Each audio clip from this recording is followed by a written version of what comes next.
Assalamualaikum warahmatullahi wabarakatuh. Halo semuanya, perkenalkan nama saya Tata Ainuriski, nomor absen 34 dari kelas 11 AKL 1. Di sini saya akan membahas atau menyampaikan apa saja yang sudah saya dapat dari hasil menonton video YouTube-nya Ustadz Adi Hidayat, yang mana beliau itu berdakwah tentang ketenangan. Saya tertarik dengan topik dakwah tersebut karena menurut saya topik tersebut sangat relate dengan kehidupan orang-orang di zaman sekarang.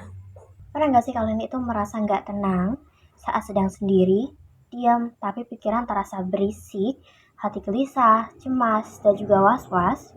Perasaan seperti ini itu sering dialami oleh banyak orang. Ketenangan bukan hanya soal keadaan luar, tetapi juga tentang keadaan di dalam diri kita. Rasa tidak tenang itu bisa muncul karena berbagai hal, teman-teman.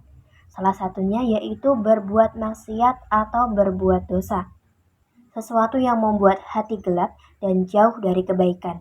Selain itu, terlalu larut dalam urusan dunia juga membuat hati kita terasa sempit. Ketika hidup hanya berputar pada pekerjaan, tugas, atau keinginan duniawi tanpa diimbangi dengan ibadah dan istirahat batin, maka jiwa akan mudah lelah dan kehilangan arah. Padahal dalam Islam, hidup yang tenang itu bisa diperoleh jika kita mampu menyeimbangkan 3 hal ini, yaitu fisik, dengan cara menjaga tubuh agar tetap sehat, tidak berlebihan dalam bekerja, makan, atau begadang. Yang kedua, akal, mengisi pikiran dengan yang bermanfaat, menuntut ilmu, dan berpikir positif. Yang ketiga, ada kolbu, misalnya yaitu dengan menjaga hati dari penyakit seperti iri, dengki, dan juga sombong.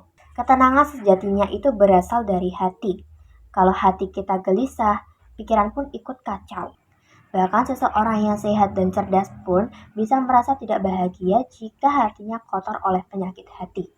Rasulullah Shallallahu Alaihi Wasallam bersabda, ketahuilah bahwa dalam tubuh ada segumpal daging. Jika ia baik, maka seluruh tubuh akan baik. Jika ia rusak, maka seluruh tubuh akan rusak. Ketahuilah, itu adalah hati. Hadis riwayat Bukhari dan Muslim. Salah satu penyakit hati yang sering muncul yaitu iri atau hasad. Iri hati membuat seseorang itu sulit bersyukur dan tidak tenang melihat kebahagiaan orang lain. Padahal, setiap orang sudah Allah tetapkan rezekinya masing-masing. Maka obatnya adalah belajar bersyukur dan mendoakan kebaikan bagi orang lain. Untuk mendapatkan ketenangan hidup, kuncinya adalah mendekatkan diri kepada Allah dengan memperbanyak ibadah, berzikir, membaca Al-Quran, dan berbuat baik kepada sesama. Hati menjadi lebih damai. Allah berfirman, ingatlah, hanya dengan mengingat Allah, hati menjadi tentram. Jadi, ketika hati terasa tidak tenang, jangan buru-buru mencari hiburan dunia. Cobalah berhenti sejenak, beristighfar, berdoa, dan mendekatkan diri kepada Allah. Karena sejatinya, ketenangan bukan berasal dari harta, jabatan, atau pujian manusia, tapi dari hati yang selalu terhubung dengannya. Terima kasih sudah menonton. Wassalamualaikum warahmatullahi wabarakatuh.